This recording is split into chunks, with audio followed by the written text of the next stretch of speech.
everyone, this is Matt, and I'm coming to you from the 5-acre wood, working with the bears. They're actually in the crossing right now. I'll have pictures up later, but I just wanted to stop for a few minutes and just talk to you about their crossing. Lord, see, they're still a little challenged by it, but they're going to get through it. Panama Jack and Louie's nowhere to be found. But, that's not uncommon for scouts. They'll go out and scout ahead and make sure that the road is safer for everybody. But they kind of disappeared, or we're not sure what happened. We'll find out. But let me tell you something. But they kind of got together and said, we got to go through this crossing. They're pretty sure he came this way. But without them, he's been our guide every step of the way. But sometimes our guide is not always there, and we have to step out by faith, and that's what they decided to do. They decided they're going to step out by faith, trust God, and help them get through this crossing. Like I said, we'll have pictures. And that's what they do. And they just trust God and just know God's going to take care of them. The important thing about the bears and this ministry is we're all about reaching out and about giving people guidance and direction. And let me tell you something. When you're battling depression or you're just struggling in your relationship with Christ or with God, you have to step out by faith. The Bible tells us that without faith, it's impossible to please Him. That's what it says. And sometimes that means that you have to take the traveled road and just say, okay, God, I'm just going to cross this road and trust you for it.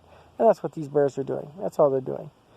Hey, listen, crossing over isn't just these bears trying to make the crossing from in the 5-acre wood. There's a ravine over here, and when you see the pictures, you'll see that we have flags up for them to warn them where the ravine is at.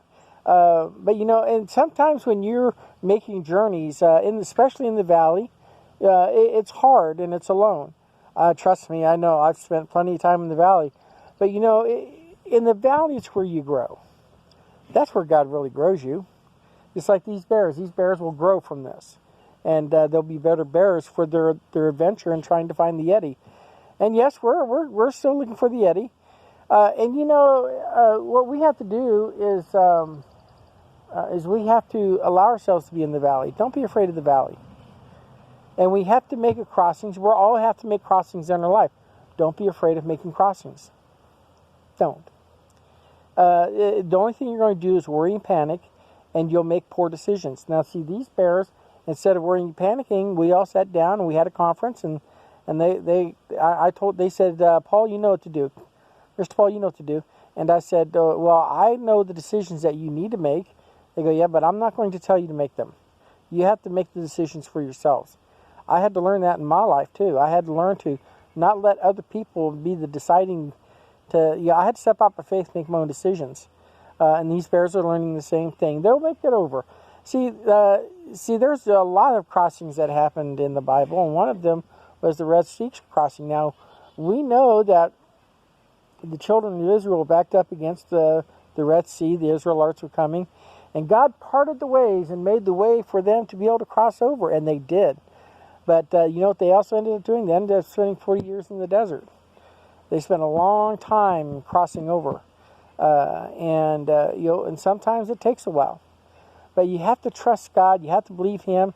Our scripture for this theme has been Proverbs 16:9, which says that a man designs in his heart the way he shall go, but the Lord will guide his steps. Whatever's going on in your life, whether or not you're trying to decide you're going to want to be a Christian, in which I really hope you do. The Bible is a wonderful book. The Bible is a wonderful life. I live it every day. And I'm grateful for every day that I have the Bible as my guide. But some for you, you're battling depression. And you're going to have to do that crossover. You're going to have to cross over in your life somewhere. Crossing over can be dangerous, yes. But if you take the proper safety precautions, see, the bears, they've been using ropes to help guide them. So in case they get lost, they know how to find back where they were before. And sometimes that's what we have to do. But, it's like a lifeline. And always put out your lifelines. And with these bears will tell you, lifelines is the greatest thing in the world. Especially Peg. Peg and Bandit love to go climbing. They are climbers, and they have no problems. And I'll show you a picture of them up in a tree. They're no problems climbers.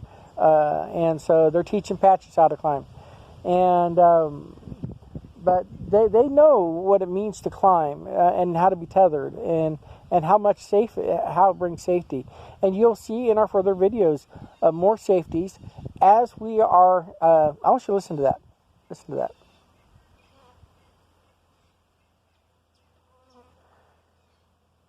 Aren't those beautiful sounds out here in the 5-acre wood? See, sometimes we find ourselves in the wilderness. But when we're in the wilderness, there's peace. Just like out here in the 5-acre wood. So I love it out here. I'm glad God showed me this place. Anyways, don't be afraid of your crossing. Know that God's got your back. Remember, when you do crossings and you have to do it by faith, know that you're being very pleasing to God when you're crossing over, especially when you're crossing over into greater things for Him. This is Matt coming to you from the 5-acre wood while the bearers are doing their crossing, saying, please be safe, be smart, have a purpose. Y'all have a good night.